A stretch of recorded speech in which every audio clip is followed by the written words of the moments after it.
Hi everyone. I really wanted to make another video following the one that I made just now about things to consider when you're buying a bird. The next thing you want to consider after you've thought all about the money situation, the time, the space, and your other family members is a species, not a breed. A lot of people get that misconception. Breeds are for dogs. Um, there are no different breeds of birds, they're species. Um, and you really need to consider all of the other things I've mentioned. But once you have, there's lots to choose from. There are lots of different kinds of little birds that you can get. Budgies are very popular. They're very little and they are so smart, you will be absolutely amazed. I've seen budgies pull off tricks that I could never dream of teaching any other bird. They are brilliant. Lovebirds are also pretty common. I would be a little bit cautioned about lovebirds. They tend to be not as lovely as people think, but again, with the right handling and a lot of love, they could be just as good. My little guy is a linear-lated parakeet. Although it says he's a parakeet, he is considered a parrot. Um, they are fun-loving. They are always on the go. He makes me laugh like every 10 seconds. Um, he has learned to say a few words. Just about every bird can learn how to speak, but please don't get caught up on that. Big birds are not going to speak any more than little birds. They generally do because they live longer, which would make sense, and because they have a bit more brain capacity, which would also make sense. If you want to get a bird that's a bit bigger, cockatiels are a bit bigger than what little Kia is. Very popular again. They're very docile, but I would like to warn everybody that just because most of them that you see are very friendly does not mean that walking into a pet store and picking up the first cockatiel you see is going to be friendly. I have four. They are in my room. They live with me, as do all of my birds. Lucky me. 6 o'clock in the morning wake-up calls. And I have, I think, the biggest range of personalities as far as my birds go, or as far as cockatiels go at least. I have one in particular who is super friendly. He will let anybody pick him up without a second guess. I have one who is friendly but does not like to be. She hasn't quite gotten the step up part, but she likes to be scratched. She will talk to you. She will interact with you. Next after that, I have Cobalt. He is so cute, but he's not cuddly. Like my little girl is. Her name is Augie. He will step up if you ask him to, but he would prefer not to, so he will avoid you. And then the last one I have, Lacey, she is, again, very cute, but don't touch her. She does not like to be touched. She doesn't want to be talked to. She's just content sitting with the other birds and cleaning her feathers or cleaning the other birds. So keep that in mind, that not all cockatiels are going to be super friendly. Next after that, you can get conures, which are, I would say, a bit bigger than a cockatiel. There are many different kinds of conures. You can get a maroon-bellied conure, a green-cheeked conure, a sun conure, which are very popular.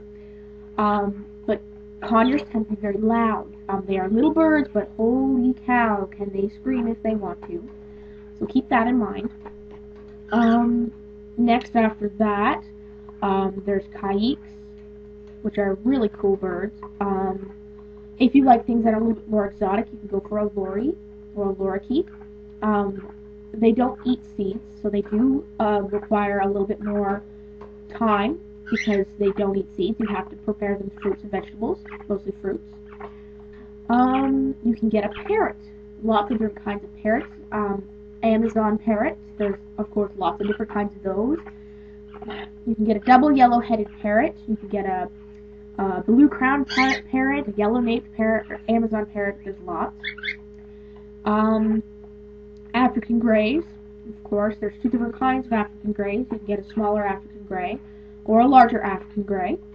Cockatoos as well. They have a pretty big wide range of sizes. You can get smaller cockatoos, such as a bare-eyed cockatoo, or you can go all the way up to mullican and umbrella cockatoos, or you can go for the super exotic ones like black palm cockatoos, which are huge. And then you have macaws. Most people can remember the parts with their green-winged macaws. Green-winged macaws, scarlet macaws, blue and gold macaws. There's lots to choose from. Along with species, you have to consider the size. That goes back to your space, but size is going to be important for what you can afford to buy them and provide for them. Big birds are going to need big toys. Can you provide $20 toys, and are you going to cry if you see it broken and crippled on the bottom of the cage tomorrow? Because it will happen. I've seen a bird rip apart a toy in like 3 seconds flat. Noise is another factor to consider. Like I said, conures can be very loud. A lot of sun conures are adopted into other homes because they can't handle the sound. They can be very, very loud. Cockatoos can become very, very, very loud. They will scream for your attention if they do not get enough and if they are not preoccupied with other things. But, you know, use your head. Smaller birds are going to have a smaller sound. Larger birds are going to be very loud. Another thing is energy level. Birds that are more energetic are going to need bigger cages. Again, they're going to need more space. There's a brilliant video on YouTube showing a lorikeet in a cage, and he bounces off those cage walls faster than I can blink. They need a lot of space because they are very active. They need a lot of toys because they are very active.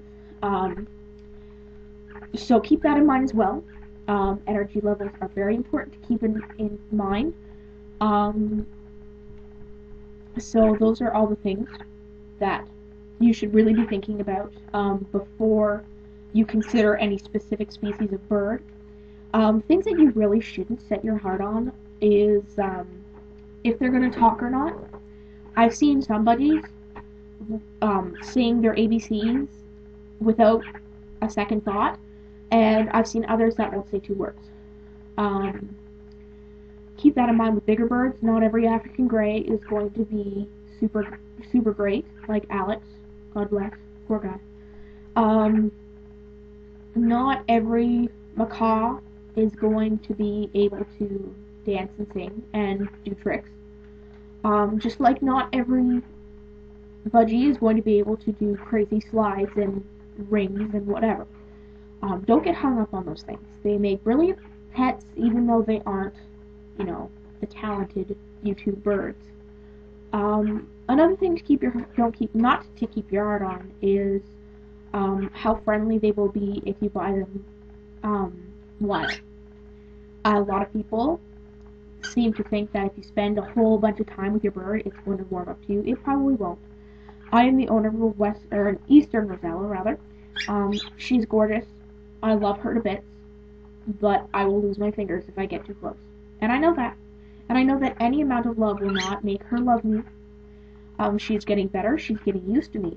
But she will never, ever be anywhere near Kia, who will let you pick at his wings and flip him upside down and read books with you. So keep those things in mind. Do a lot of research. Talk to a lot of people. Most breeders will let you meet their birds to get a good idea. I will do a video on breeders next. I've got a lot of things to go over. So I hope you learned something. Keep learning, people. Please keep learning. And I will talk to you all later.